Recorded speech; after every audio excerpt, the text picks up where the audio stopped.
What's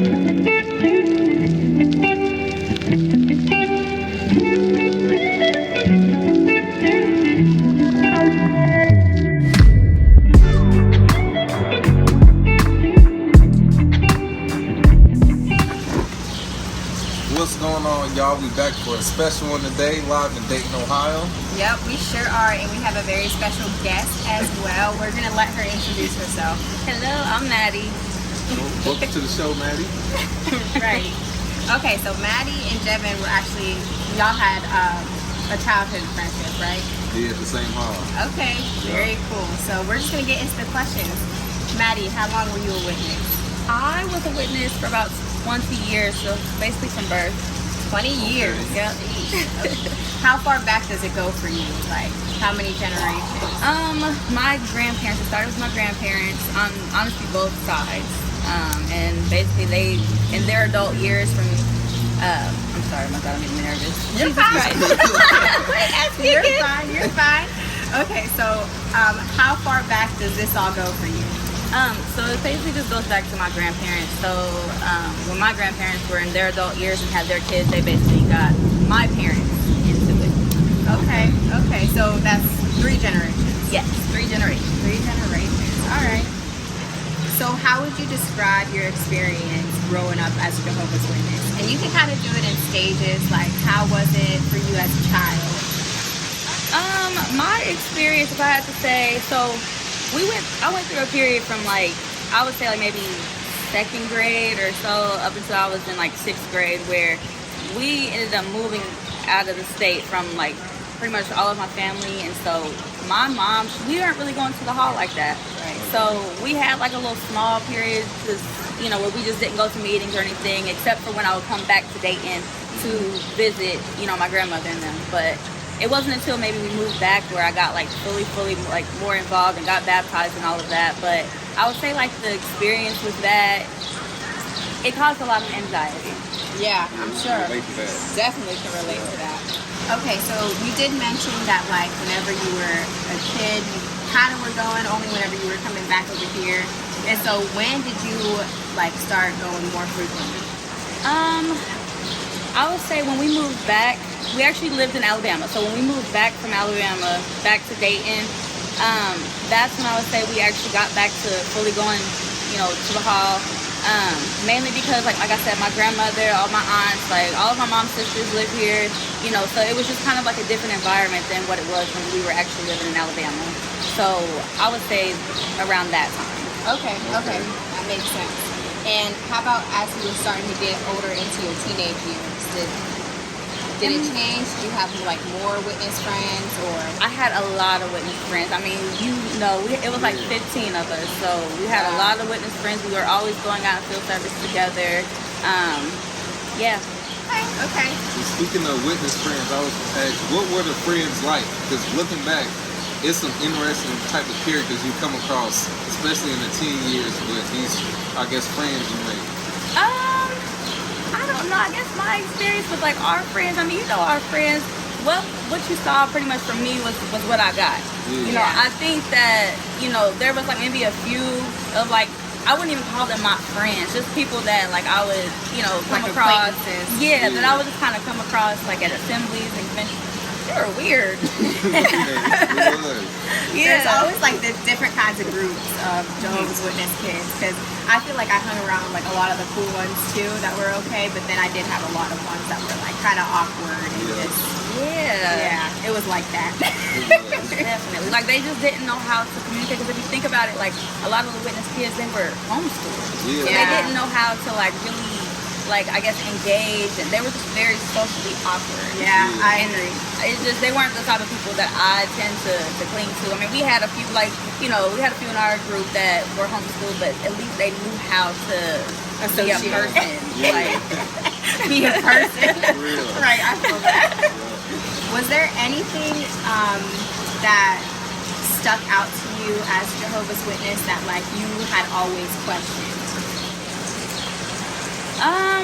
If I had to say honestly, maybe the disfellowshipping thing. Like I thought about that a lot before I decided to do this, and if I had to say, I was so young. Like as a teenager, I was still kind of like, I guess, trapped in the whole witnesses thing. So I didn't really use my mind the way I probably should have. But the only thing that just to me felt kind of weird was just the disfellowshipping thing. Yeah. I didn't really start to think outside of the box and start asking questions until, honestly, after I got disfellowshipped. Honestly, that's the experience that I think that a lot of us had, like not thinking. You're just kind of like going with emotions and thinking that it's like, you know, it just is what it is. Like, exactly this is what we grew up as, so it just is what it is. Yeah. Okay, so you mentioned you got disfellowship. Yeah. Okay, when did you get baptized? I got baptized, I think I was like 16 or 17. Okay. Oh, yeah. You were 2011. Yeah. I think that was about 16, yeah. Okay, so you got baptized at 16. Yeah. Unfortunately. Facts. Everybody says that. You signed the contract. I know. I swear, I never like heard of anybody else that's like religious or anything that regrets getting baptized. No, because it's just a Like- thing that you do instead of it like it's like it costs your life sometimes. Yeah. You literally end up, if you do get disfellowship, not being able to talk to like anybody that you grew up Exactly. with or you know all that. And it's just weird to think because, you know, we still, I mean, at least for me, I still kind of have like that Jehovah's Witness mind in certain ways. Because when I hear like other people like, oh, I'm getting ready to baptize my 3-year-old baby.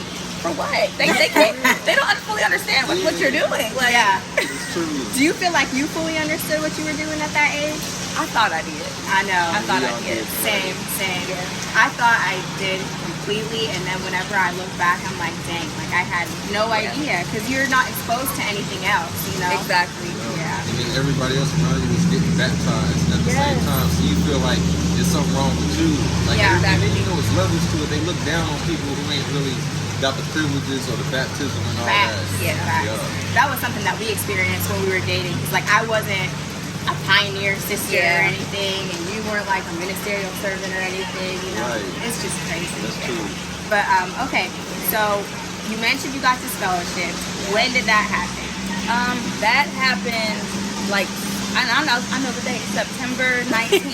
She knows. It was awful. I remember that. I know. September 19th, Dang. 2015. So Okay, next so- year will be 10 years. 10 years. Yeah. So you never got reinstated? I tried twice. Okay. And I just. How old were you? I was 19 going on 20. Dang. Yeah. Oh my god. Yeah. So like 3 years in. 3 years in. 3 years since you got baptized, you got Yeah, exactly. Yep. Okay. Oh my. So kind of touch on like what that experience was like, because we all know it's awful. Like if you get disfellowship. Yeah. Honestly, when I first got out, like, I kept saying to myself, like, okay, just give me 6 months. Like, I don't know what it was, but that number it's just for 6 months. I'm gonna be back. Like, you couldn't convince me otherwise. Like, I was going to my meetings. I was trying to be a really, really good Jehovah's Witness, as Celeste put it. I love how she put that. I did my best to be a good little Jehovah's Witness. Yeah. And I don't know, honestly, I just remember one day being at work, and this was like around the time, like right before I think Trump got into office, or he just got into office, I can't remember. And I just saw on the television at work, you know, he was on stage with the Pope, and I tell you what, that sent me into a panic attack. For real? Yeah, I had to leave work. Because of the Pope. Yes. And the government. Yes, Yeah. mixing government and the religion together. Oh my God, it sent me into a frenzy. Okay, we're just going to pause right there real quick because we have to explain.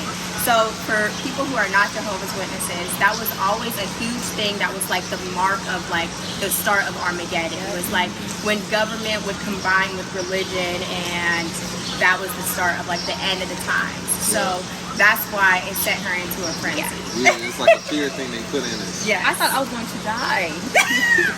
You were like, let me get back now. Yes, I called my mom boo-hooing. Like, I left, because I worked at the hospital at the time. I left out of there. I told my manager, I said, I have to go. My grandfather's in the hospital. I lied and said he's in the hospital. And what it was is I was having a full-blown panic attack, and I had to leave. I was calling my mom. I said, like, letting her know what happened. She said, Madison, calm down. It's okay. Yeah. Madison said, no, it's not. I'm about to die. It's not okay. All right, so one of my favorite questions I like to ask people, what type of witness were you at the prime time of your witness? Like, were you one of the, The you know, prime time. you know, like some people are like real stiff and like, oh, I can't watch that, I can't listen to that, and others, I'm more on the cool side. So I think if I had to say, I was probably more on like the lenient side. Like I tried my best. Like I would kind of try to like make decisions for myself. Like I never even asked my mom to go to like the prom. Now I will say my mom was more of like a lenient type of witness. As long as we didn't tell our grandmother, as long as we didn't tell our aunt, you are good. I don't care. That was fine. So I feel like I was kind of like that too. But as I got like into my teenage years, I just was trying to make the truth like my own. So I knew not to ask, not even knew not to, but I just chose not to ask to go to prom. I mean, I knew she would let me. Yeah. But like when it came to like, you know, music and stuff, I just kept it to myself. You know, I knew like our friend group, like we were all kind of cool like that for real. So, you know, I could share that kind of stuff with y'all, but you know, for the most part, I ain't let my left hand know what my right hand was doing. Yeah, you had to. So. I like it. Okay, so when you were going through that moment, like, of feeling, oh my gosh, like, I'm about to die. I've been out here for years now, and what am I going to do? What is it that, like, lets you get over that? Honestly, I feel like I found my people. Okay. Like, I found my person. You know, I've been in a relationship for about 8 years now. Dang. I know. Oh my gosh, congratulations. That's a long time. And honestly, this is probably a lot to put on a person, but I feel like I can confidently say that if it wasn't for him, I don't know what I would be doing right now or where I would be. Yeah. I'd probably be trying to go back, which when I first met him, I was. You know, I did that whole thing like, oh, you want to be a Jehovah's Witness? You know, I tried to convert him, of course. But that's just because I didn't really fully know what I was doing. But I just feel like he got me on that straight and narrow and just let me know, like, Maddie, that's not normal. Yeah. What y'all are going through, that's not right. That's not normal. Like, you got to think about it for a second. Yeah. So it's so nice to have like the voice of reason around to give you perspective of what is happening in your life, because the thing is, whenever you grow up as a Jehovah's Witness, like that is your normal. That's your whole community's normal. So like if all of your friends are going through it and that's normal to them, and like all the people you grew up with and your family and everything, it's like, no, like something's wrong with me if I'm not doing that. True. exactly. So having a voice of reason, like that's so good that you had him to like let you know, like, no, you're not wrong. Yeah, exactly. And he, you know, he witnessed me go through, you know, a lot of those changes where at one point we'd just be chilling, laying at home, and the news would come on. I couldn't watch the news. Yeah. And so he's seen me like gradually like make bigger steps and make, you know, progress to, I guess, as far as like my anxiety. Yeah. And it's been a really good growth. I will say that. That is so good. I'm happy to hear that.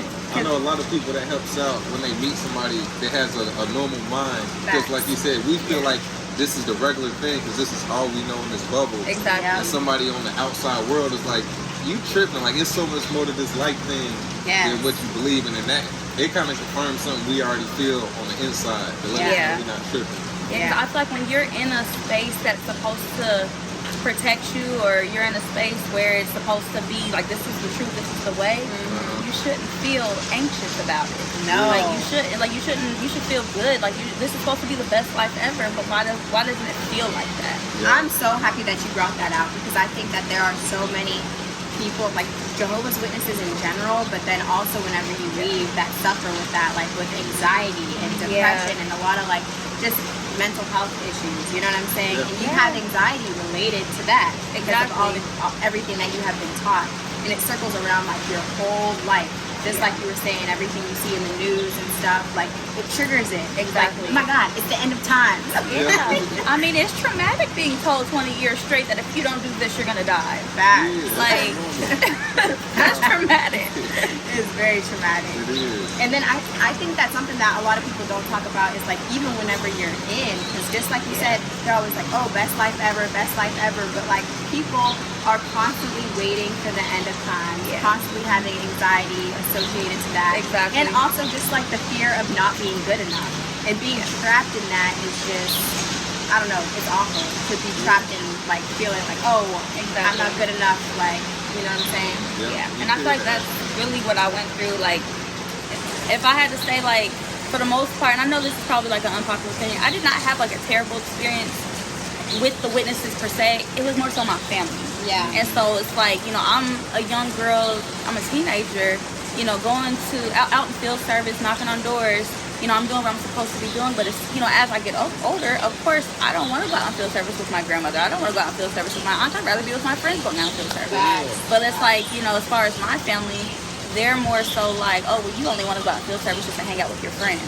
It was, anything I ever did was never good enough. It's like, how about the fact that I'm out here? Yeah, like just be happy about that. I feel that because I was the same way. I didn't like going out in field service. Yeah. And then once I did start going out with my friends, I was like, oh, this is kind of fun. But it wasn't the service that was fun. It was the being with my friends that was fun. Yeah. And we would be out like different cafes and stuff. You know what I'm saying? So yeah, I remember the one time like an elder had actually told us like, hey, like you guys have been going out in service too much together. You guys need to widen out and like separate. I was like, fine, like, and it was like the worst day in service because I was so bored. Yeah, that widen out thing set you up because you got your friends that you like to hang with, and how many weirdos did you meet because you trying to widen out? And you like, nah, this person.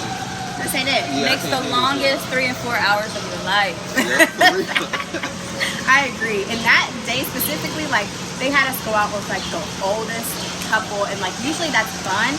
But, like, this one specifically, they didn't get along. So they were just, like, I don't know, they were real boring. And they just didn't get along. I was like, oh, my God. Please. Yeah. Yes. And they had already ruined it for me. See, and that's how I was going out with my family. Like, I hate to be bashing my family, but I'm sorry, but I feel like they are like one of the reasons why I don't feel like that's a religion I want to associate with. Yeah. And that's a strong statement, but it's true. But going out and field service with them, all they did was talk about the other sisters. See? It's like, how is that supposed to be uplifting for me? So yeah, I'm gonna go around my friends. Yeah. That's more fun. Yeah. There's a lot of gossip that happen like in the cars and stuff. That's the real thing. Them all the church ladies, witness ladies. Yep. That's all they do is gossip. They have everything to talk about, and they know all the tea, and they all just the keep tea. spilling it. Yeah. While trying to find other witnesses. That's so funny. Exactly, but the part where they draw the line is me being on my phone out in field service. But they're like, make it make sense. For real. There's all these other rules. Can't listen to the radio during field service. Exactly. But I gotta listen to you talk about Sister Carter. You are hilarious. So I know you did talk about this a little bit, but like now that you have been out, now that you have experienced these things, where do you feel like you're at on your journey now? Well, I don't want to go as far to say that, you know, oh, I'm healed and whatever, but if I had to say, like, you know, it's still a work in progress just a little bit. Just a little bit. There's nothing wrong with that. Yeah, and I feel like I've gotten to the point, it took me a long time to even say that I'm not going back. And I don't know what it was. I just couldn't say those words. But I feel like the more that I talk about it, the more I, you know, watch you guys' videos and, you know, similar videos. It just, I don't know, it's very therapeutic to me. And yeah. You know what? I think that's the experience that a lot of people have too, because you get stuck in it and you're like, oh my gosh, like, am I okay with saying this? Yeah, exactly. And sometimes seeing other people do it does help. Like, definitely in your own head. And just seeing that like other people can live like a good life without it, and then you experience that yourself. Because we see you be out. Maddie be out. She's on vacation all the time. I just love the freedom now. It's like I don't have to worry about what other people are thinking. Like I feel like that was the biggest thing growing up. Don't do that. You don't want to stumble your brother or your sister. And it's just like, I feel like that was very damaging in a way, because I just feel like now as an adult, it's like I'm constantly trying to work through like being worried about what other people are thinking of me or thinking about what I'm doing, and I don't know, that's not healthy. It's not healthy. So I just want to just live my life. Yeah. Do what makes me happy. Yep. There's nothing wrong with that. That's like the best life to live. It is. Now that's the best life ever. That's like the breakthrough point for leaving this talk. You're going to always worrying until you just realize like these people, if not to sound rude, but it's like these people don't matter. No. Like if these people are judging me and don't want to be my friend or don't want to talk to me over me being myself, at some point something just cracks and you're like, well, I don't care no more. Yeah. And that's where you find your freedom. Exactly. All right, so you did mention that like your family kind of played a really big part in this. What would you describe that experience to be like? I would say very manipulative. One experience that just kind of comes off the top of my head is I think I was like 12 years old, and at this time my mother was disfellowshipped, and she was disfellowshipped, for years. And when we finally got back to Dayton from living in Alabama, I just remember I was 12 years old visiting my grandmother. There were some friends over there, and my grandmother's the type, she's so manipulative that she would stage a conversation to kind of manipulate a reaction, or let's talk about this so Madison can go home and talk about this with her mother. They sat there and talked about how if my mother doesn't hurry up and come back, she's gonna die. And Armageddon is so close to being here. I just would hate for her to be out there and she just dies. And at 12 years old, hearing that, okay, my mother's gonna die and it's gonna be here, Armageddon's gonna be here at any day, any hour, that's a lot to carry on your shoulders as a little girl. Yeah. And it's like, I feel like I've had so many experiences like that where, it's very, very, what's the word, fear-mongering? Fear-mongering. Yes. Yeah. And that, I feel like that's where a lot of like my anxiety came from. Oh, for sure.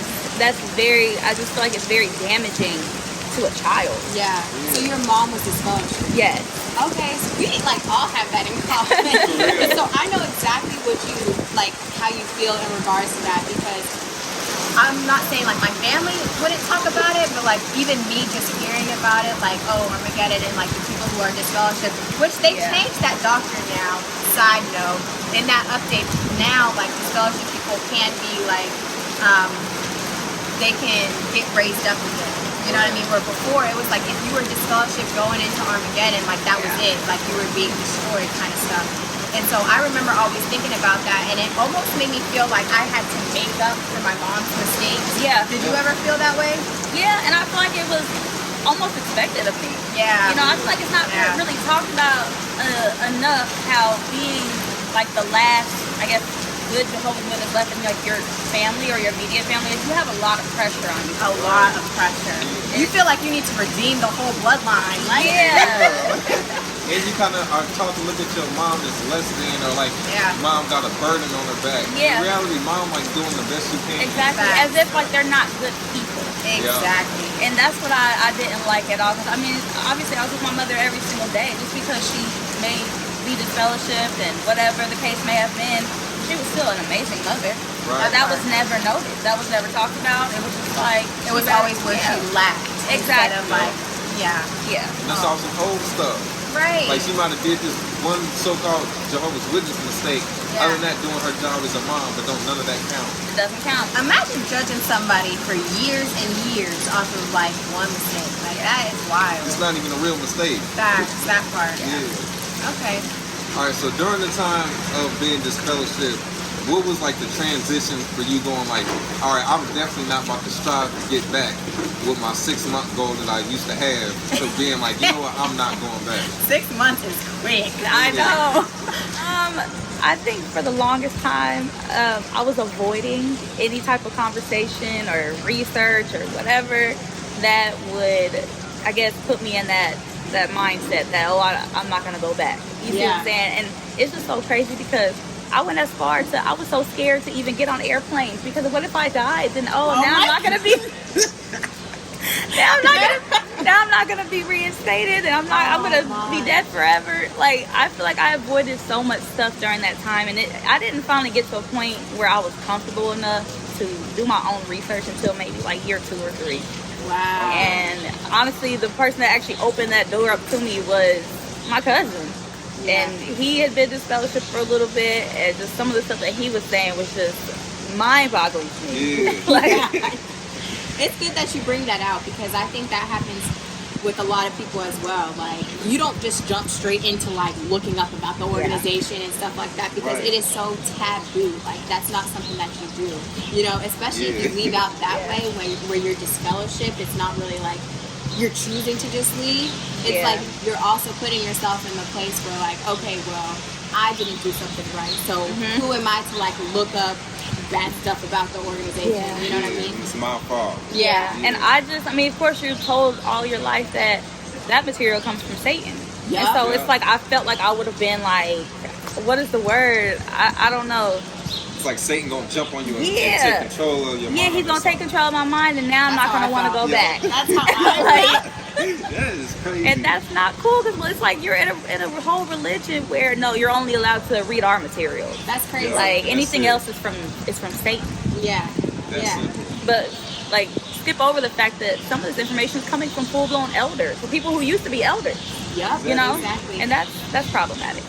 And it's the same thing actually with whenever like apostates come out to talk like us, you know what I'm saying? Uh-huh. It's like they always try to make it seem like, oh, apostates have their very own material. Everything is lies. And we all know that is not the truth. Like the Yeah. stuff that we bring out is always straight from jw.org. Yeah. And we're just showing like the hypocrisy like within it, you know what I mean? And like, Yeah. hey, they used to teach this and now they teach this. It's literally using their own material. That's all it is. And you know what's wild? Like when I found out, like, you know, the Jehovah's Witness organization, they were, I guess, members of like the United Nations. So of course I went to go look at the United Nations website. So it's like, is the United Nations, are they lying? Yeah. Is that website from Satan? Because I mean, it's right there. The proof is right there. Y'all used to be members. Yep, Yeah. that part. Like, but y'all are sitting here teaching everybody that the United Nations, when what's going to happen? They're all going to come together Come and together and against. go against Jehovah and Like- they're going to be fighting. Yeah. Yeah.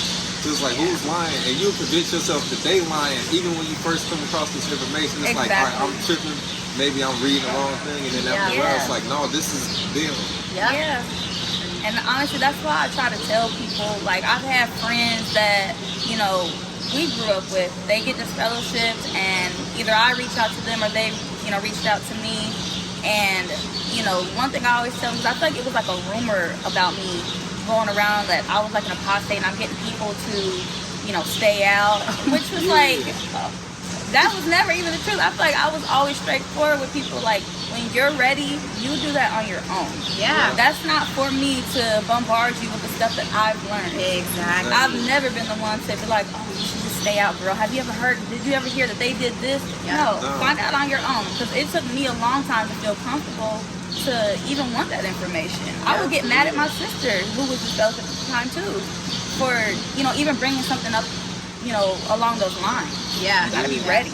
You have to be ready. I'm so happy that you said that, because that's something that we talk about a lot too. Like, we are not the type of witnesses or ex-witnesses to be trying to go around and be like, hey, like, you need to come out. Like, that's not us. No. No, we talk to the people that already are feeling like something ain't right, and it's Yeah. like you got questions, all right, well, we got answers, but if Yeah. you're stuck in that stuff, we're not really. We're not it's trying to- frustrating we're to not talk trying to you. to- Actually, I'm not trying Not to at all. convince you. I'm not trying to frustrate myself. No. Yeah, we'll brainwash people. Yeah, no. Yeah. That is not my ministry at all. Not at all.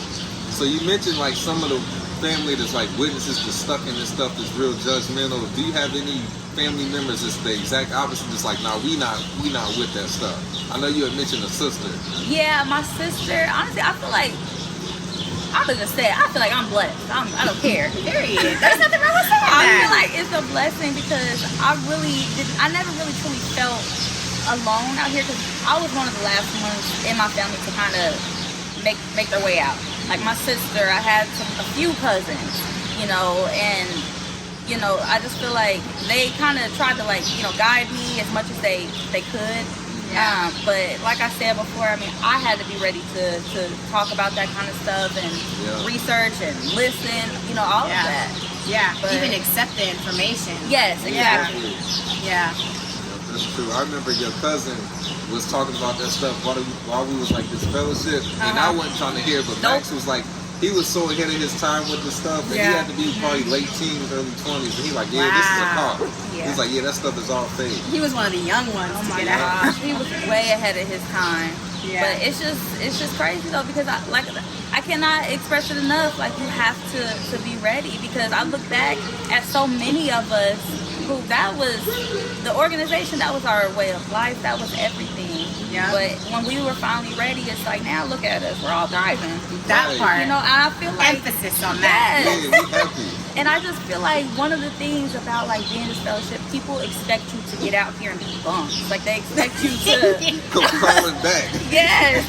And it's just so funny though, because I remember one time like my mom had even made like a statement to my grandmother like, oh, you know, I just feel so blessed because of this, and my grandmother was like, no, you know, you're not one of Jehovah's Witnesses. You're not necessarily You're not blessed. Yeah. And I'm just like, well, what did she say? It's like you're not blessed because it's not coming from God. And I'm Yep. just like, well, what are my blessings coming from? Satan? Thank you. That's what they Good think. looking. Thank you, Satan. Like, Like, I because- appreciate it. More blessings than before. And more importantly, Yeah. where are your problems coming from? If you a Jehovah's Witness, Do you hear me? you Yeah. shouldn't have no problems. Like my grandmother, I still remember at my high school graduation, my family, my sister was disfellowshipped at the time. I had a couple cousins that came through, and I hugged them. They were all disfellowshipped, but I'm not about to just ignore them. Like, thank you so much for coming, and I left it at that. I got a phone call from my grandmother later. I don't know if Jehovah's gonna bless you with a car because you talked to your disfellowship. With a car. I'm just like, I'm weak. Yeah. All right, so what are some of the things you just got blessed with coincidentally when you left this talk that you never thought would happen? I was able to excel in my career. You know, when I was a witness, I graduated from high school, you know, in a dental program. I didn't have to go to college. I didn't have to do any of that. Like, my career I was set for real. Yeah. And which obviously we know, like, you know, when you're a Jehovah's Witness, you know, going to college, I guess, and getting like any extra education, it's not.